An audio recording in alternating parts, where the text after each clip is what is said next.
Welcome to the Path Podcast, where we will travel the lives of some bold women, from dreams to detours to destiny.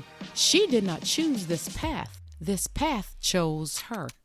This is the Path Podcast.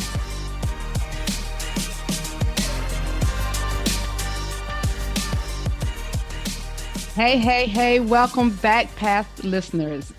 In the guest chair today is a remarkable woman who I will introduce to you after I tell you a little bit about what the podcast is about today. Let me ask you a question. Are you content today where you are in your life? Have you been stuck in a rut for too long? Have you listened more to the negative voices around you and silenced the positive voices?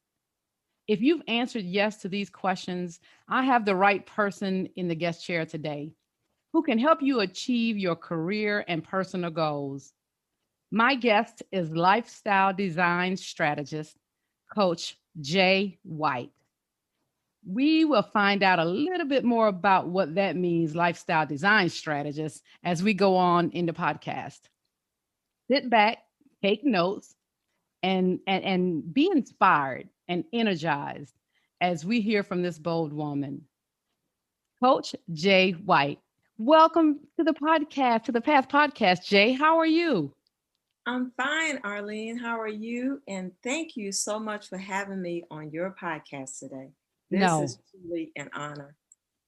it's an honor to have you here because I know we met, it's about 2 or 3 years ago. No more than that now, about 4 years Yes, ago. yes, we both participated in a youth leadership event and not Mhm. knowing that we attended the same church. Yes. So that's how So, we got connected. yes, the connection was real. Out here always trying to help as you do in your business that we'll get into a little bit more. And you'll hear more about how we met and connected, and we've never looked back. And it's been a blessing to me. And that's why I know I'm already inspired and energized to see what all you offer us today. Let me tell you a little bit about Jay. Jay is passionate and committed to professional and personal development.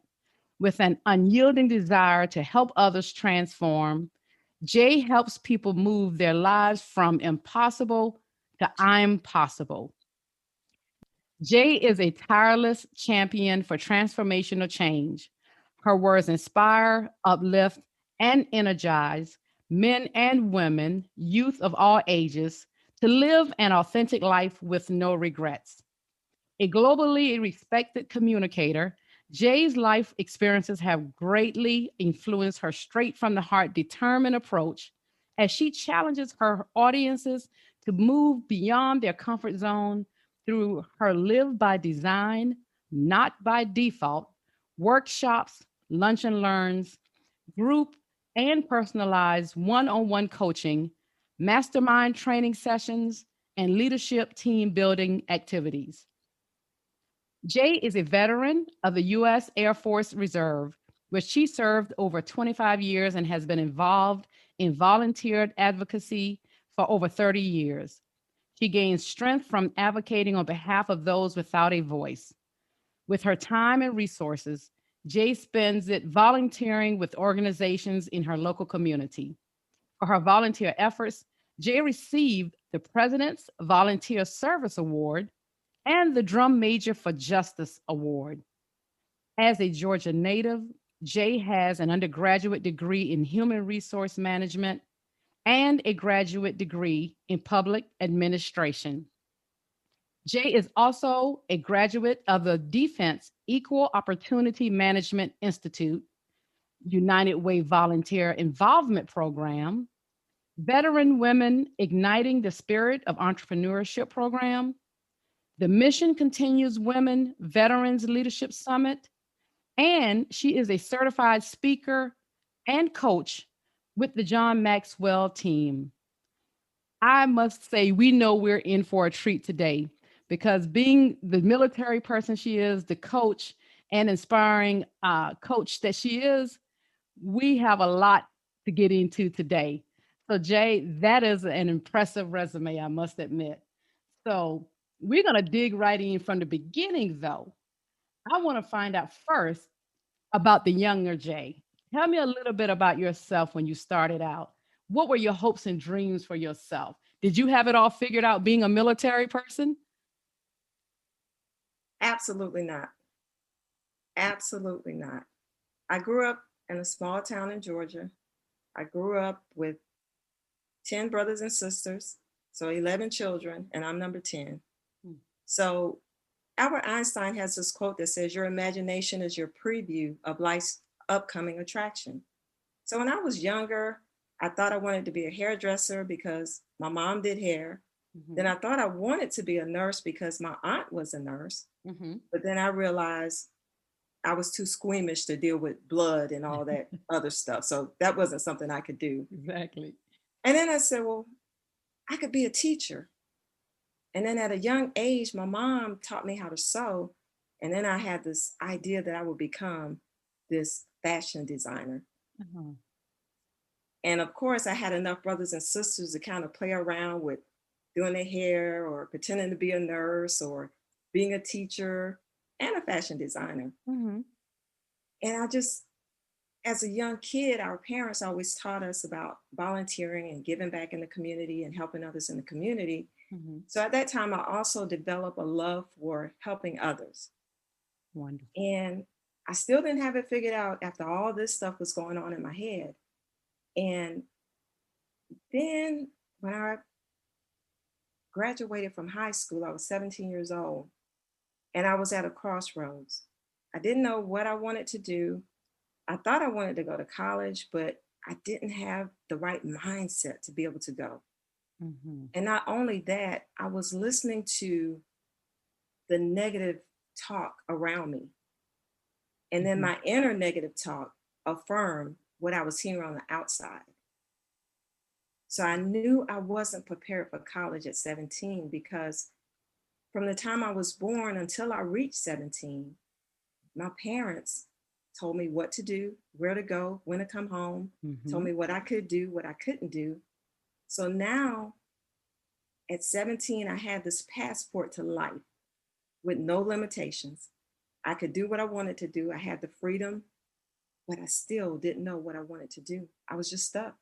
That is a great point where you said at 17 it was like you had the passport to do now what you wanted to, and that's most of us. Our parents tell us where to go, when to go to bed, when to wake up, and we're going to eat what our parents tell us to eat, because if not we won't eat in some homes, like we in my home at least.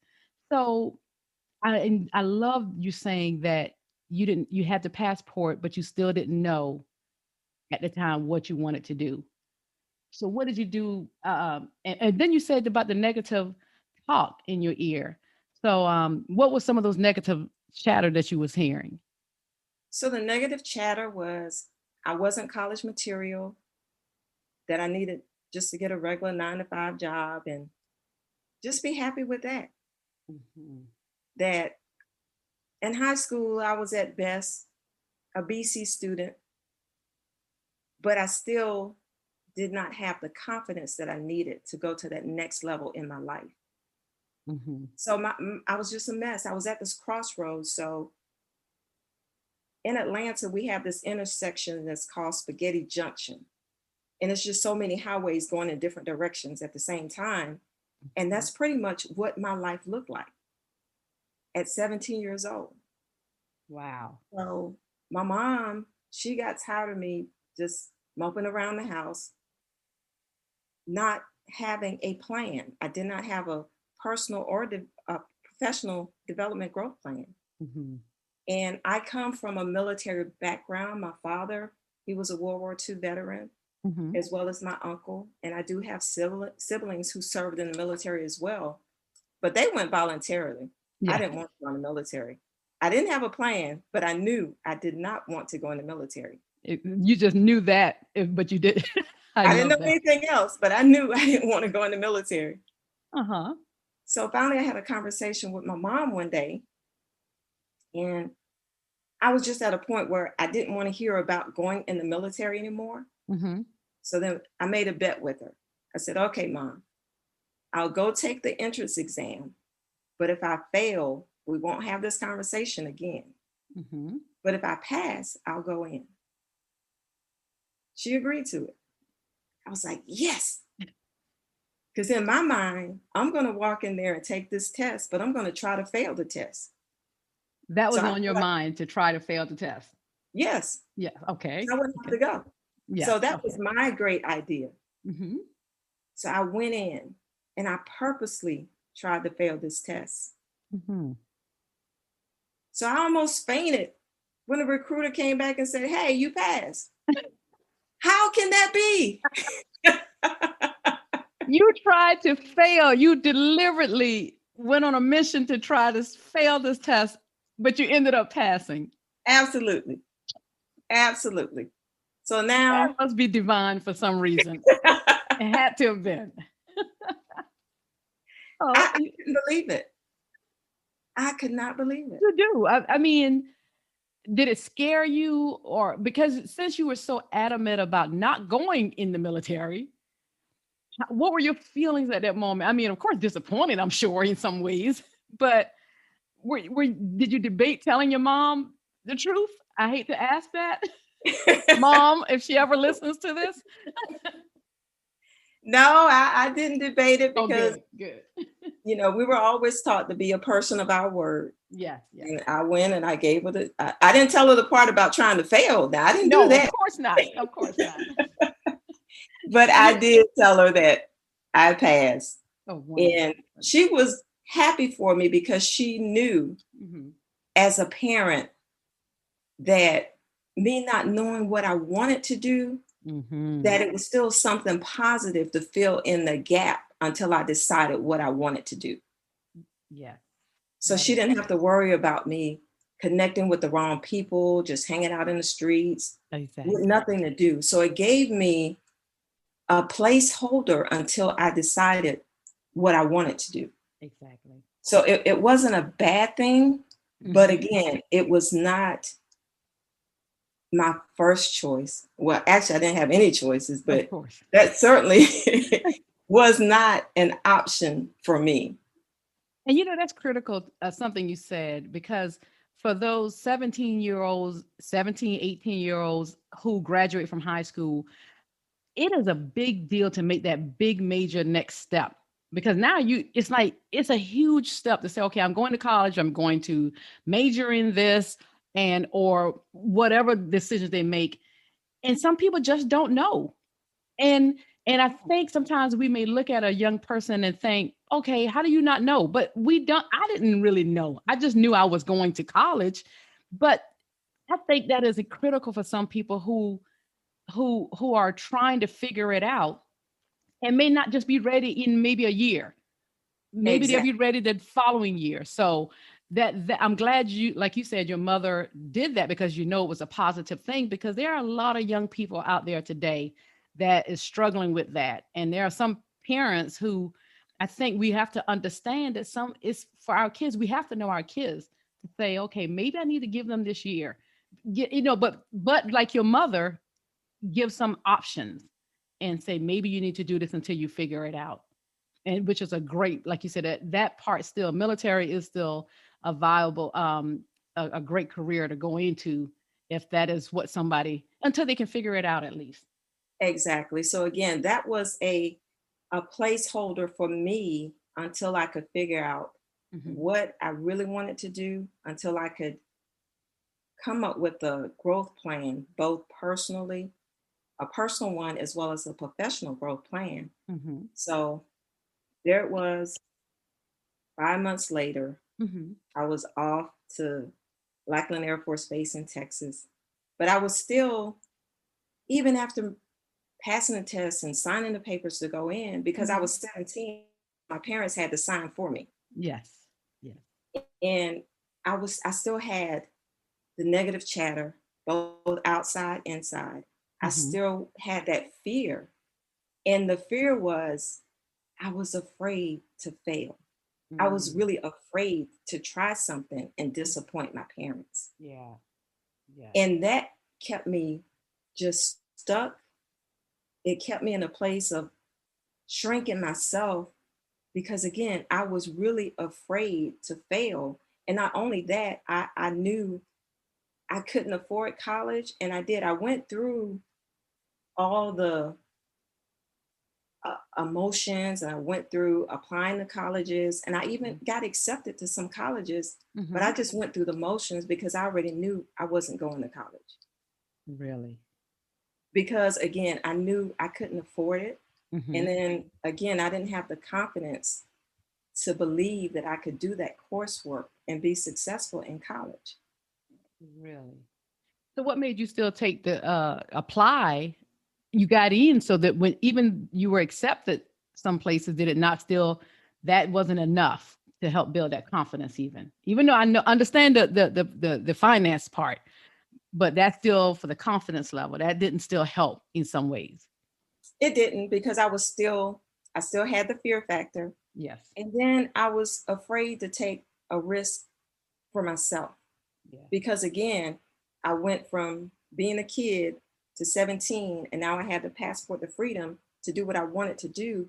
But then I was fearful because here was this big old world that was going to just eat me alive Mm-hmm. because I didn't know what I wanted to do.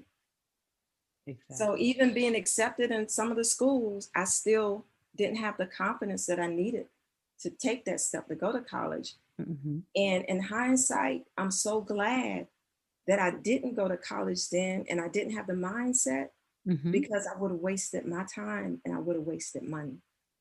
And I Yes. probably would have eventually probably dropped out because I didn't have that mindset. And without the right mindset, I would not have given it the energy and the time that I needed to be successful. That is important. The having the right mindset to definitely do that because I can only imagine some of the young people and people more mature people I would like to call us who have done that and know that this is so much more expensive today than it was even 20, 30 years ago, but still that got those loans, some people that are paying back and maybe may change their careers, change their majors, and which prolong some of the time. The mindset, having the mindset and being ready is a big deal, I think. Yesterday, today, and it'll be the same thing for tomorrow, even. So that is critical. Absolutely. That is Absolutely. critical. So You let me got ask you, what so when you were so when you by that time and you went into the military, how was it for you that first few like first 6 months when you went to Texas, it was you said you first yes. went? Yes. How was that for you that first 6 months to a year or whatever time it was because you were so against wanting to really go into it? It was scary because once you get there, it's about maybe 60 of us Mm-hmm. in a platoon. So you have all these young girls, first time being away from home, no Mm-hmm. guidance, and you just a fish out of water. Wow. And then you take in orders and commands from people who are constantly in your ear 24/7. And I Mm-hmm. still had that fear of getting through basic training, because even in basic training, you can fail. Yes, You that's can true. fail through your fitness, you could fail through your coursework, you could just fail through not doing what you should do. And a Mm-hmm. lot of people, going back to the mindset, a lot of people didn't realize that basic training was a mind game for 6 weeks. And you're at the bottom of the ladder, very bottom. So the only thing on your uniform is your last name and the US Air Force. That's it. And they would call us pickles. Mm. And a lot of people, or a lot of the ladies I was in basic training with, they had a hard time adjusting their mindset that basic training was only 6 weeks and it was a mind game. And that's all we had to do was get through that 6 weeks. And some couldn't do it. And some were actually recycled and they had to go all the way back to week one because they couldn't understand. It was just that mind game. Mm-hmm.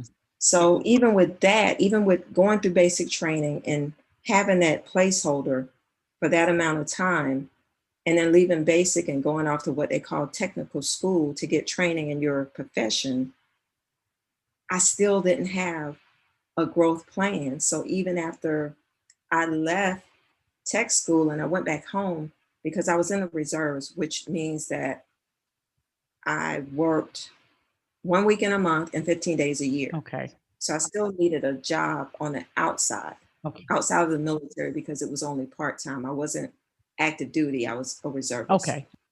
So I still didn't, once I got back home, I was still back in that situation of still not having a plan and not knowing what I really wanted to do. Mm-hmm.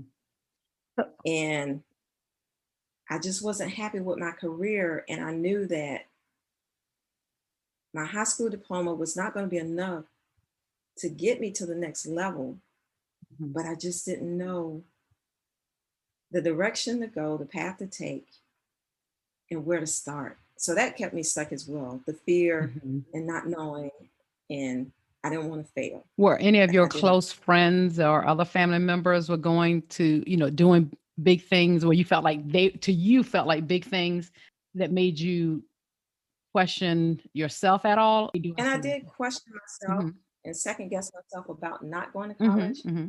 Most of the people that were in my group in high school, most of them went to college. Okay. Okay. And actually, when they discovered that I was going into the military, Mm-hmm. they had mean things to say about it. Mm-hmm. Let's just say they didn't say nice things that got back to me, but I didn't let that bother me Mm-hmm. because it was what it was. And I was going in the military and that was it. But they went off to college, and it was only a few of us that went into the military. Some went part-time like I did, and then some went full-time. Mm-hmm. So, and even though I had older siblings and they were doing different things, some had left home and they were doing great things, but I still just didn't know what I wanted to do. And I wanted to make sure whatever it was what I wanted to do and not what somebody else wanted me to do. Exactly. Exactly. That I wanted to go with whatever. And part of it was trying to find my calling, my gifts and my talents that I could use, Mm-hmm. and making sure that whatever it was, that it was something that would resonate with me. I could be passionate about it and I could give it my all. And I just didn't have that. That aha moment had not arrived for me at that time. Okay. So you've been doing reserves, you're working. What type of work did Yeah, you do? Let me ask that. I was working as information management Mm-hmm. specialist in pretty much administrative field. Mm-hmm. And finally, one of my older sisters at the time, she was already established up north, living in Maryland. Mm-hmm. And she knew I was struggling with trying to decide what I wanted to do and where I wanted to go. And like my mom and some of my siblings, they were like, hey, you do really good with sewing. You should think about the fashion thing. And I really thought about the fashion thing. Mm-hmm. Mm-hmm. Yeah, I was like, but that's, I love doing it, but I didn't know that I wanted it really as a career field. I didn't know that I wanted to do that Mm-hmm. for the rest of my life or just even go to school for that. And then and I don't know if you ever saw the episode on the Cosby Show where Denise made a shirt for her Yeah, brother, the Gordon Cottrell shirt. that's a popular one. I remember him with that Yes. shirt on. Yes. So I always think about that. But one thing I can say is I wasn't that bad, Uh-huh. but my dad believed in me enough that he had me make him a Oh, suit. wow. Huh. And he actually wore it. I mean, it didn't come out bad, Yeah, but I couldn't believe that he trusted me enough to make this suit for him. exactly. But he did, and he wore it. And it was just, that was a good Of feeling. course it That gave me was. some confidence right there because he trusted me enough. Exactly. And then when he actually wore it, that really gave me some Of course it confidence. did. So, yeah, so my sister knew that I was struggling. So she suggested that I move up north, stay with her for a while, and Mm-hmm. see if a different environment would kind of give me that aha moment. Mm-hmm. So I did. I packed up and I moved up north. But the thing I didn't realize was wherever I go, there I was. Mm. So I was in a new environment, but I still had that same mindset. So things didn't change. Yes, yes. New environment. That So I doesn't change. still, That lets everybody out there know that, yeah, no matter where you go, if the mind is still the same, like you said, is what changes? Nothing but your environment. right. Because, I was still looking at, as Michael Jackson would say, the person in the mirror. Mm. But I still, at that time, didn't have that aha moment. Yeah. And it probably was about a year and a half after I moved up north Mm-hmm. that I got a different job as a secretary, Mm-hmm. working for the federal government. Mm-hmm. And during that time, I met this lady, and she worked in HR as well. Mm-hmm. And unbeknownst to me, she would become my sponsor. Mm. And I say she became my sponsor because she saw potential in me that I could not see. And she told me, she said, "You have so much potential that you're wasting. Mm-hmm. You could be doing much better than what you're doing, but you have chosen not to." Mm-hmm. So were you working for her or just working with her at the time? I was working With her. with her. Mm-hmm. And how she became my sponsor is she began to give me more complex duties to get me outside of my comfort zone of just doing the mundane stuff Monday through Friday. Yeah. And she would have these conversations with me, and she would suggest different things that I could do to get more exposure, Mm-hmm. to be elevated, and to do better than what I was Mm-hmm. doing. And probably about 6 months after we worked together, she got a promotion and she went to a different job. Mm-hmm. But prior to her leaving, she began to talk to me about the C word. The C word. Hmm. Is that college? Yes. So the thing that I feared the most, it was facing me again. Yes. So at the time, let me ask you this. You call her a sponsor. Now, were you calling her that then? Did you know to call her that then? Or you just looked No, at her as someone that you looked up to and inspired you? right. I didn't know that she was a sponsor at that time. It was only until later, once I began to get on the personal and professional growth Mm-hmm. model Mm-hmm. or framework, that I realized that she was my sponsor. And the good thing So let me was, say this here. For she, people who don't know when you mean sponsor, let them tell them what that would mean to you being on that personal development mindset now. okay, so prior to that time, I did not have mentors and I did not have sponsors. Mm-hmm. So when I talk about mentors, and we can get mentors at any time, they could be of any race, sex, whatever. Mm-hmm. Mm-hmm. You get mentors, and a mentor is a person who's going to kind of guide you through your experiences. If you have questions about something and you're trying to get to a particular place, they're going to guide you. You can go and talk to them and say, "Hey, I want to try to do this. Do you have any suggestions?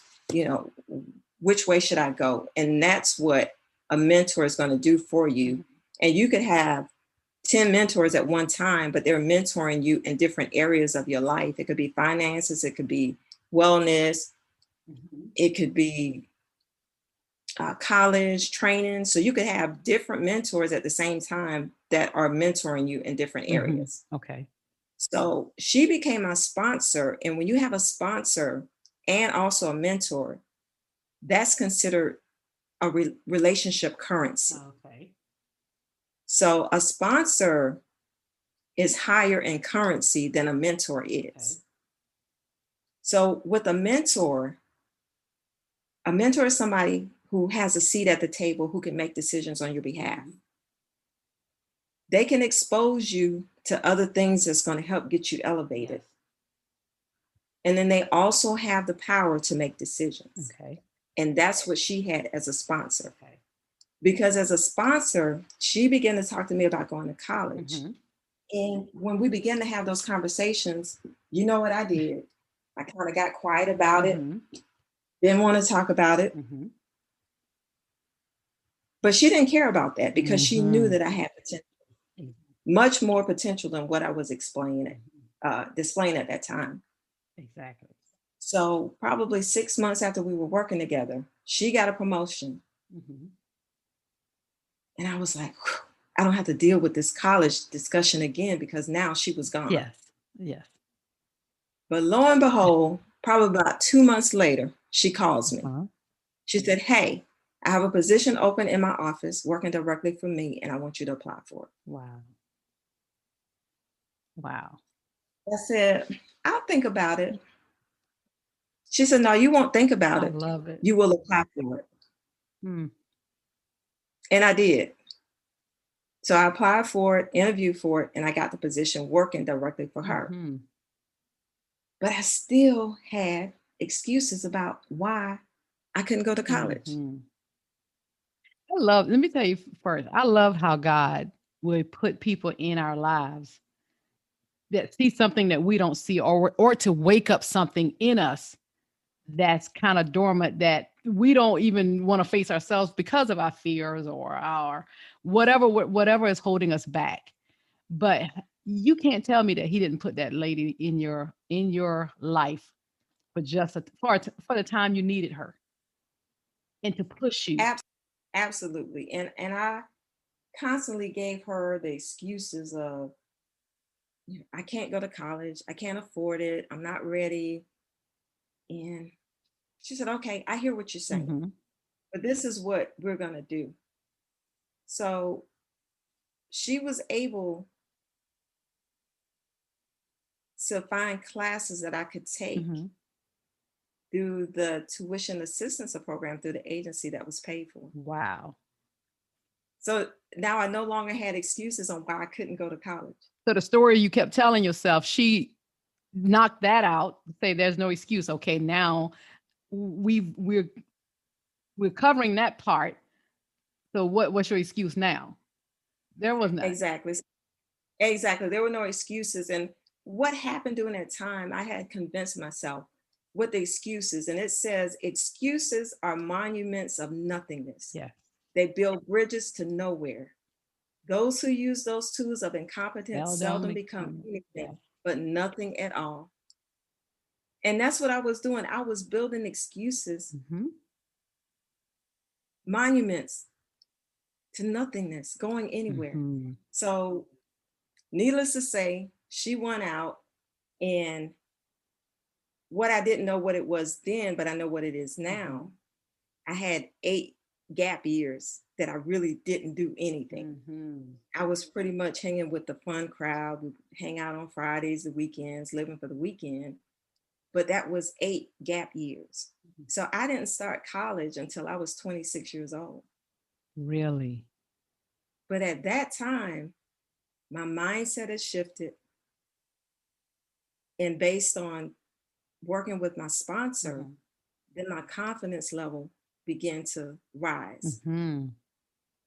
And I stepped on a community college at 26 years old to take my first college course Wow. because of my sponsor.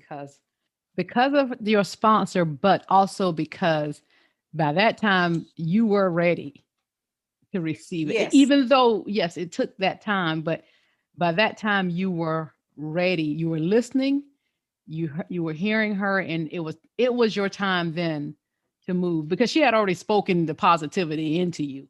She had already yes, helped you with a plan. Almost, it sounds like that y'all were working, behind the scenes. And even if she was just telling you, because she saw it in you. And they always say you yes, have to see it in yourself. It always sometimes take that person to wake it up in you, because it was already there. yes, So I love that. exactly. It was The already seeds were there. already, yes, the seeds were already planted. They just needed to be watered. And as Les Brown would say, you can't see the picture when you're in the frame. And I was so busy being in the Ooh, frame, I really couldn't see my life for what it was and the potential that I had. exactly. Wow. And there's somebody out there who is struggling with that now. And it could be some people in their 30s, even in their 40s. And I'll go upward 50s or more. It's still never too late.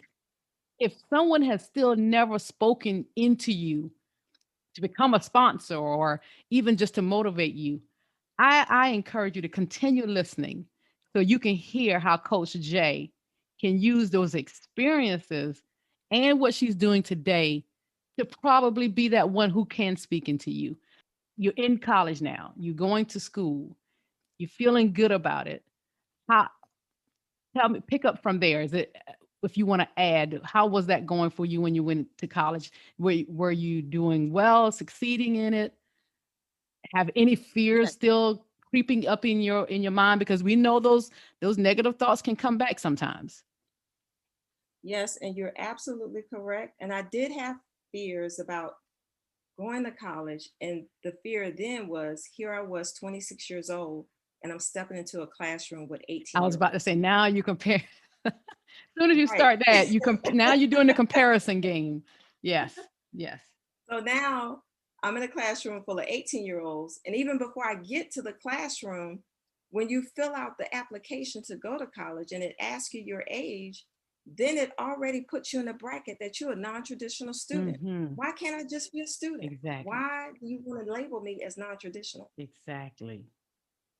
But I did not let that deter me because, again, I had my sponsor and she believed in me and she kept me on track. And I would go to school, work during the day, go to school at night, Hmm. and get my homework done. If I was stuck, she was there to help me with anything that I needed.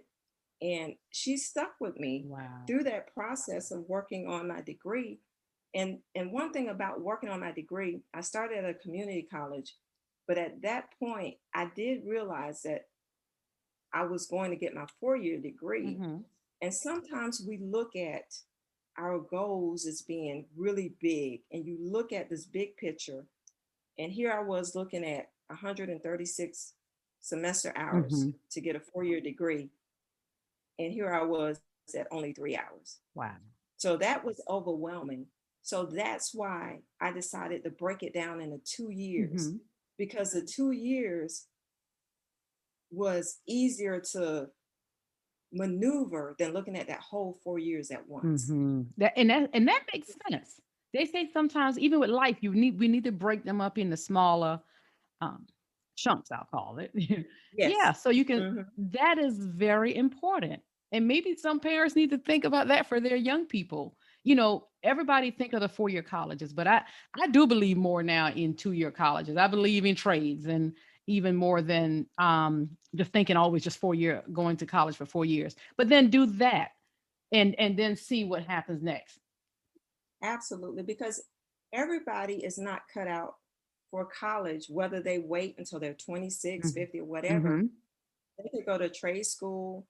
They could take up something else. They could get a certification. Mhm. Mhm. They could still get that job that brings them joy, a job where they still helping others. So it's not always about a 4 year degree. It Exactly. really is. Ex- So you got to figure out and be authentic to yourself. And going back earlier, when I talked about, I didn't want to do what other people wanted me to do, whatever it was going to be. I wanted it to be my calling, Mhm. what was already within me that I could nurture, and it would be manifested that I could go out and help other people. Exactly. So I didn't want to go to school, because you have so many people who do go to school for 4 years based on what somebody else want them to do. And then they decide, you know what, I really don't want to do this. So now you have 4 years in college and you have $80,000 in student loans, Mhm. and you still unfulfilled in your career. Exactly. So you're finished. So you did the 2 year program. So did you graduated from that, or did you go ahead and move into another, then going into the 4 year program? What did you decide to do after the 2 years?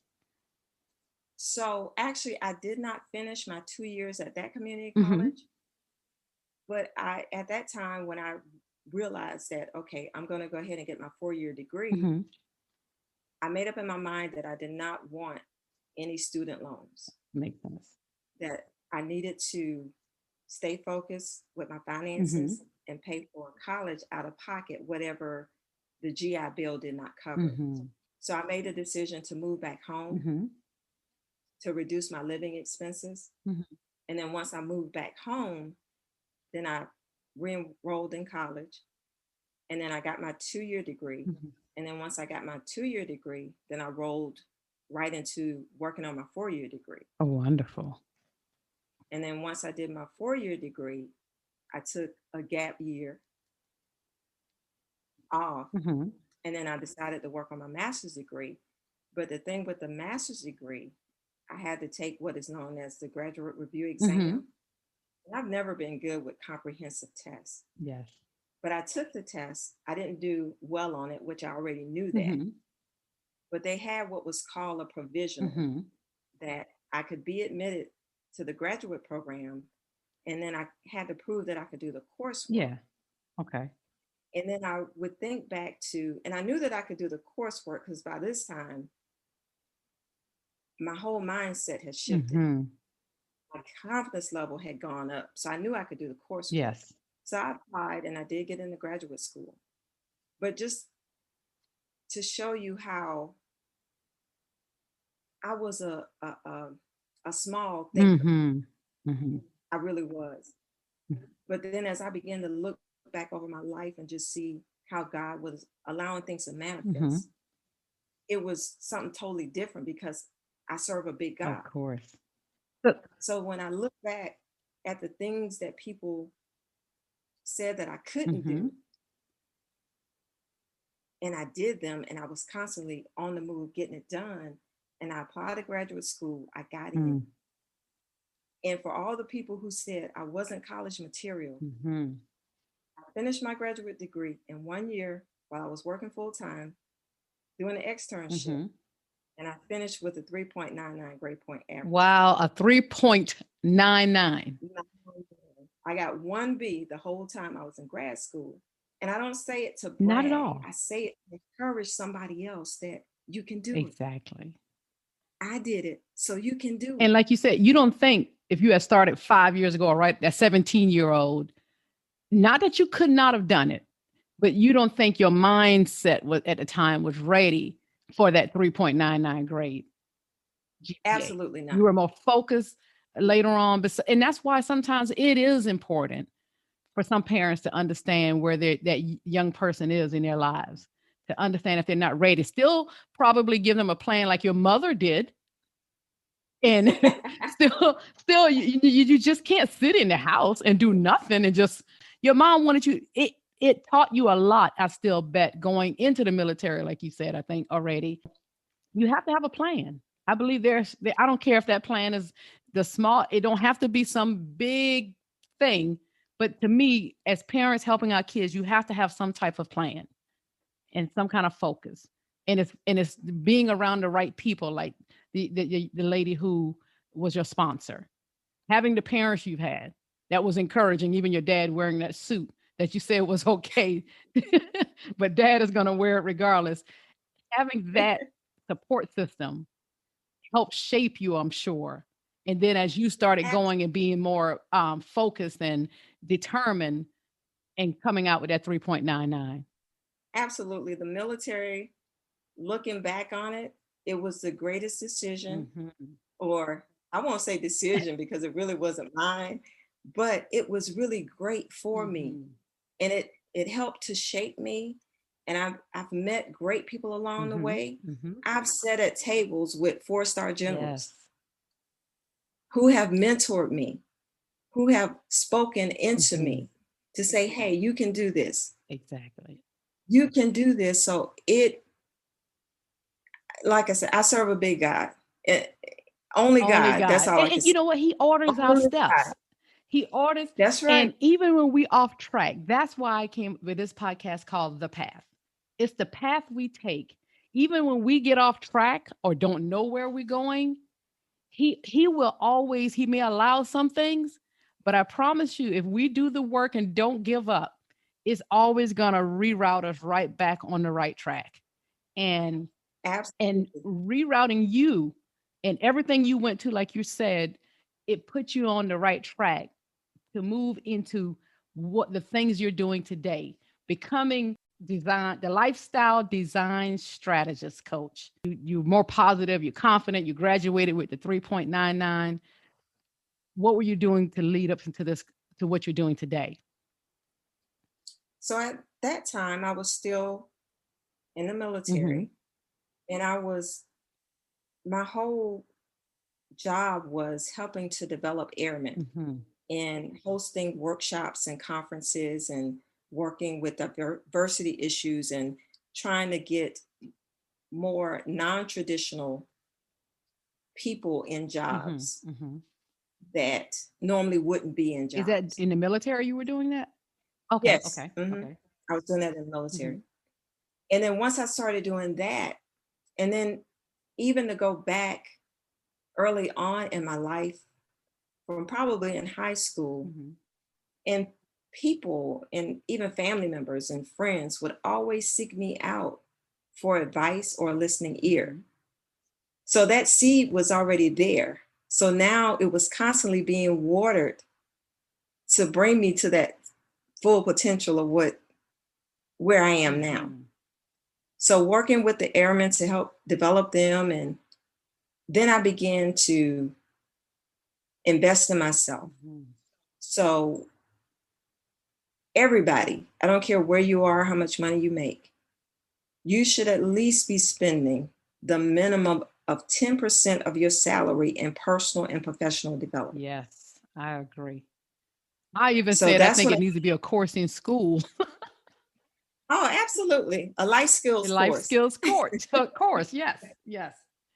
Absolutely. So I was on the track to investing in myself, and I started attending workshops and conferences. I went to the Les Brown conference, the Brian Tracy's, the Stephen Covey, and those are the things I started investing Mm-hmm. in to get a return on my investment. Mm-hmm. And then I could see other people who were stuck. Mm-hmm. And just like my sponsor helped me, I wanted to be a mentor and a sponsor to others. Mm-hmm. So it fueled my passion to become a lifestyle design strategist, Mm-hmm. which is all about helping people develop a blueprint, whether it's personal or professional, Mm-hmm. to move them beyond obstacles so that they can live a fulfilled life in what it is that they want to do and live an authentic life. Yeah.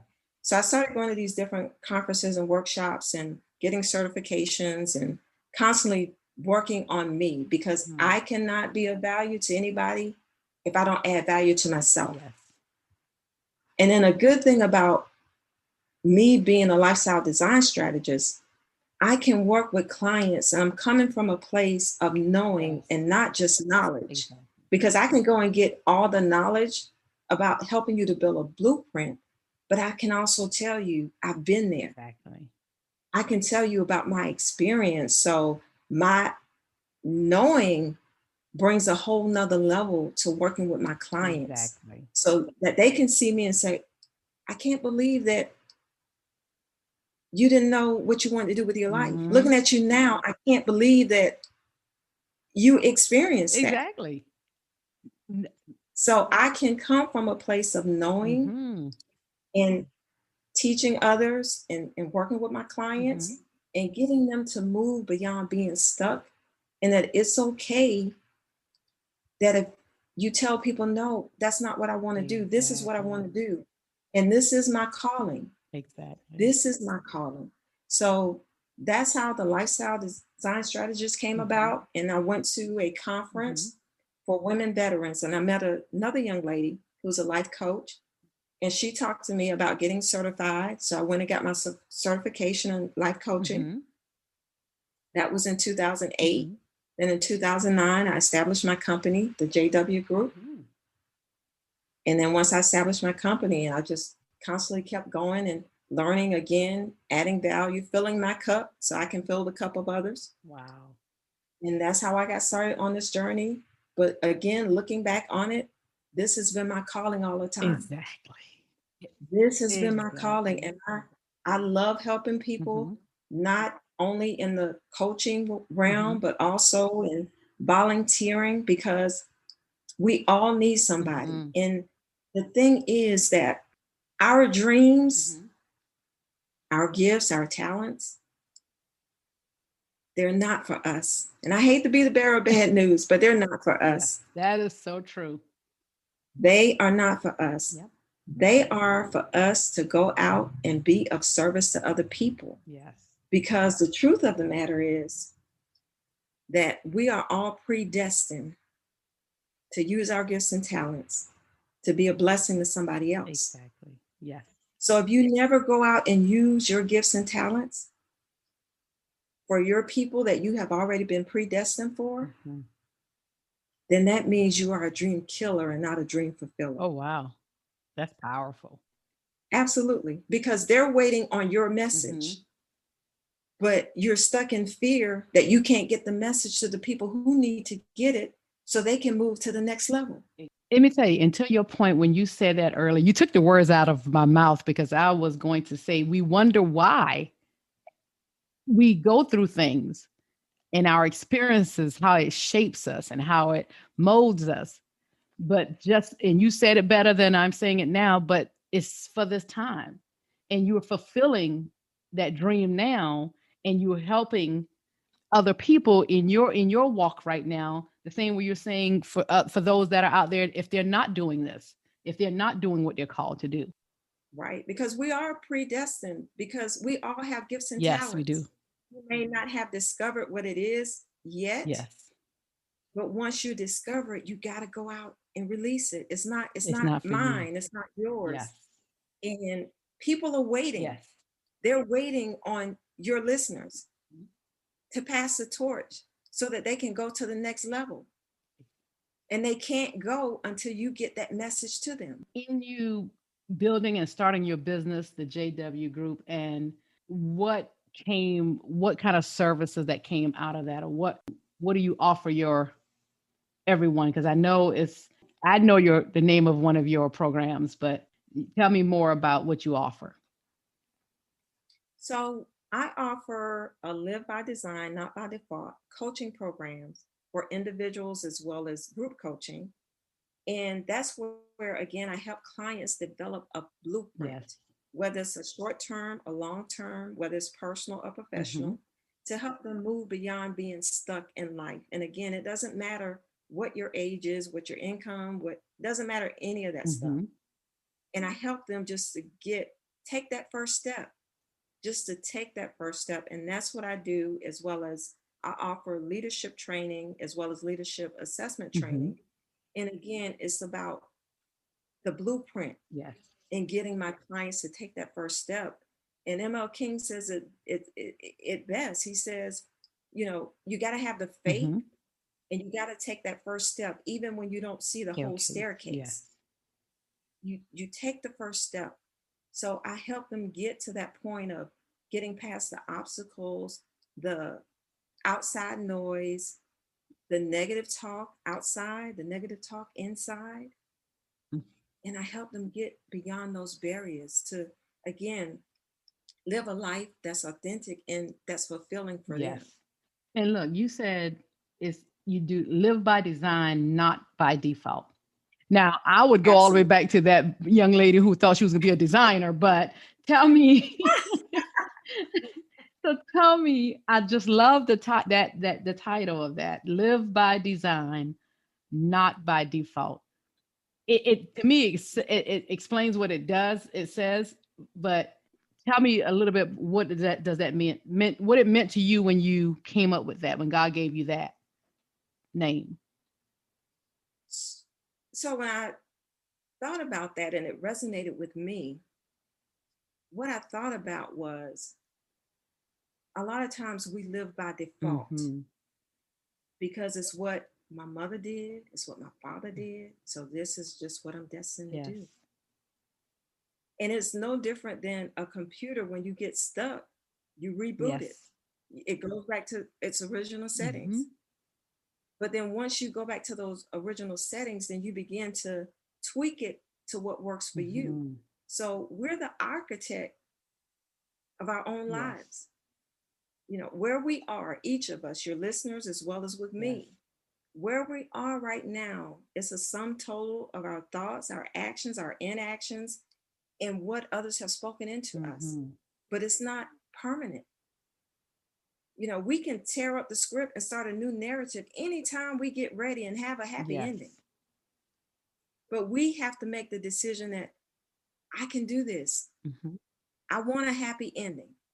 I'm going to get rid of this script. I'm going to change these Mhm. characters.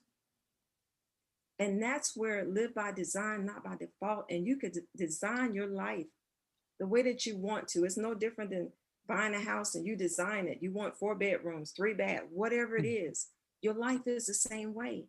And again, in building that, and I always go back to having that firm foundation, that spiritual Mhm. foundation, whatever that looks like for each individual, because it's Yes. different. That when you stray away or you get stuck, you can always go back to that source. Mhm. You can always go back. So that's how that particular phrase resonates with me. Live by design, not by default. And that You resonates can with me change as your well. settings.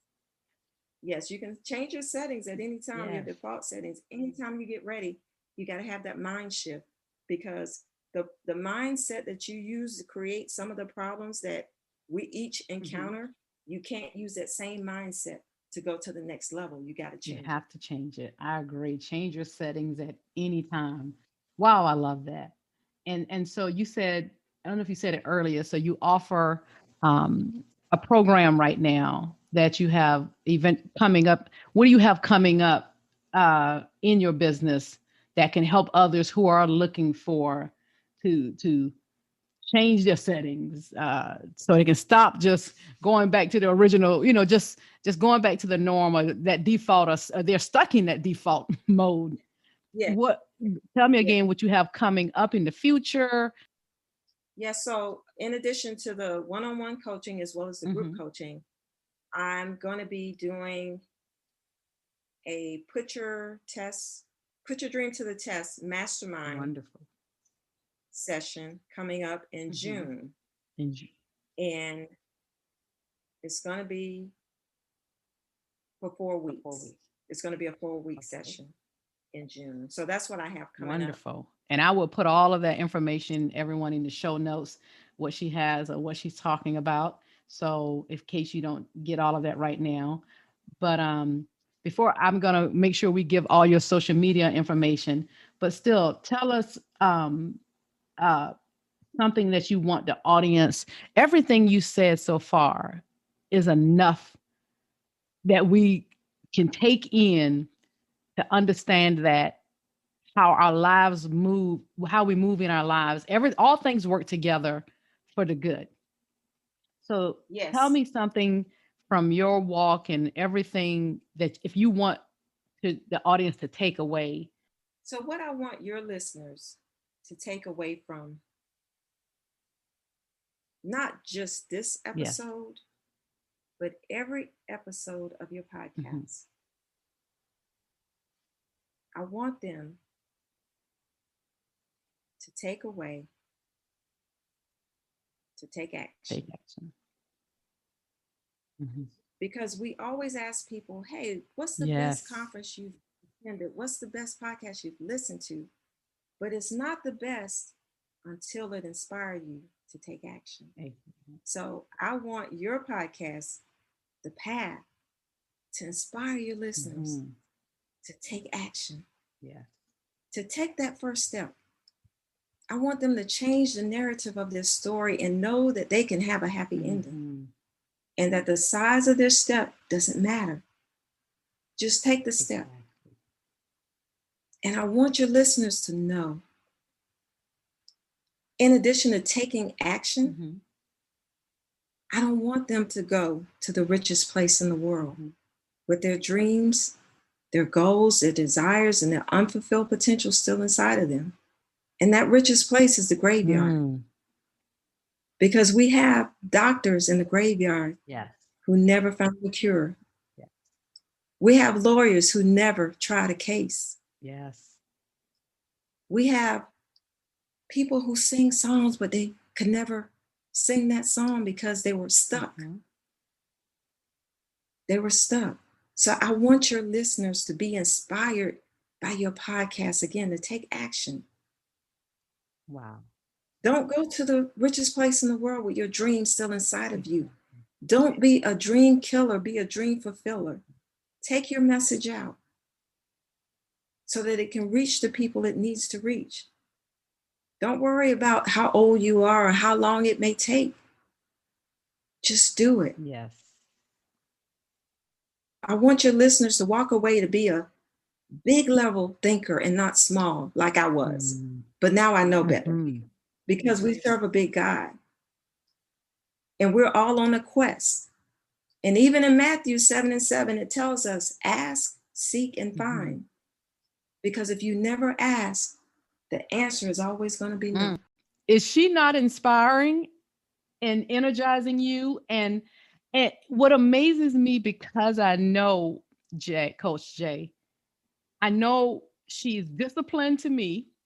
She's a thinker. She's analyzer. She's always on me about offering and adding value to what even I'm doing.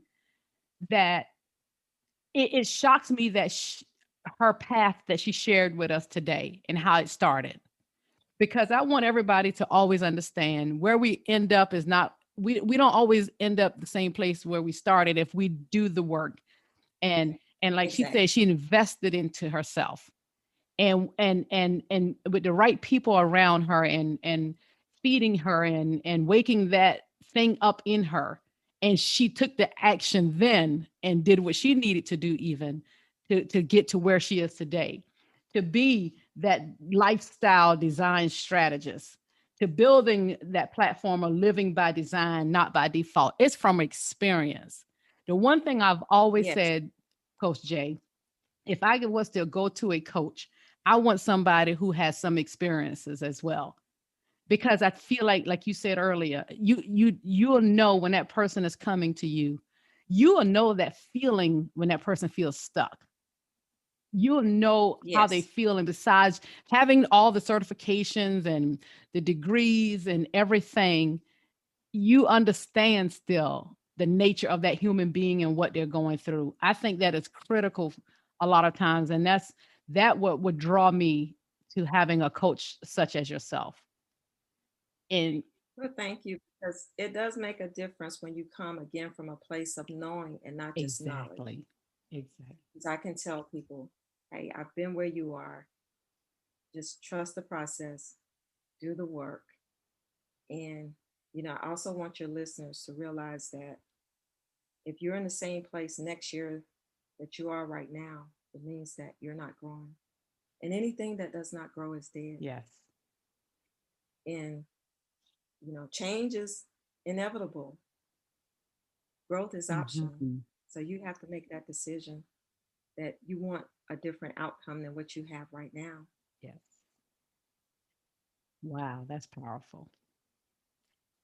I can listen to you talk all day and share with me, because that's why I'm glad I have you as a friend that I can call even and encourage me as well.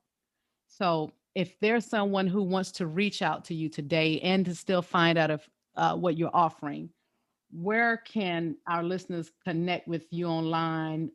Tell us your website, your social media, and how they can connect with you. Yes, they can find me on my website at jwhite.com, and that's JAIWHITE.com. They can also find me on Facebook under Coach J White, as well as on Instagram under Coach J White. And then they can also email me at info@jwhite.com. And I will have all of the information in the show notes, as I said earlier. Is there anything else that you wanted to add today? Yes. So the last thing I want to say to your listeners is that now is all that you have. Mm-hmm. When I started college at 26 years old, my life was a mess. And it was only until I had the mentoring, the sponsorships, and I began to surround myself with people who could add value to me. Yes. So I want you to trust God, or whatever your spiritual foundation is, trust the process, believe in yourself, invest in yourself, be authentic, Mhm. get rid of what does not work for you, and know that it's okay for you to get rid of what does not work for you. Mhm. I want you to be fearless in the pursuit of what sets your soul on fire. Only you can change the narrative of your story. Know that you are worthy. Focus on the journey and not the destination, because if you focus on the destination, you'll miss the blessings along the way. And to surround yourself with people who celebrate you and not just tolerate who Mm. you are. So that's what I want to leave with your listeners. Wow, past listeners. Let me tell you, I was going to end on a note, but I think there's not much more I need to say. So I will say that Coach J is our survival guide to show that although your path did not start where others started or where the world says we should start sometime, it doesn't mean that you can't get back on the path that God has planned for you. Be open Absolutely. to hear and allow the right voices to speak into your life, like Coach J, and make sure that when you trust what they're telling you, so they can wake up in you what has already been in you all along. It takes that some time. Invest in yourself, like she said. And if you need someone to help you plan and strategize, consider connecting with Coach J. If you um, need help finding her again, I will have all that information there because you won't go wrong by taking that time to invest in yourself. There is no degree that can beat life experiences. Until next time, everyone, we'll talk to you later. Thank you so much, Coach Jay, for your time and pouring into me and the audience. Thank you so much for having me, and I look forward to collaborating with you in the future. God bless. Thank you.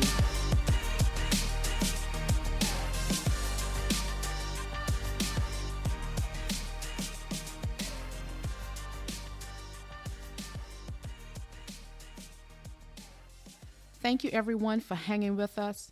Don't forget to subscribe and leave a review on Apple Podcasts, Spotify, Google Podcasts, and other platforms so you can stay up on our bi-weekly real conversations with these bold women. You can follow the Path Podcast on Facebook at the Path Podcast and on Instagram and Twitter at the Path_podcast. And if you would like to be a guest on the show or have questions for a future show, you can email us at thepath4ward @gmail.com. That's thepathforward@gmail.com. And if you're looking for a speaker or you're in need of a life coach, please reach out to me again at thepathforward@gmail.com or at ACKORLEH@gmail.com. Thank you. Until next time.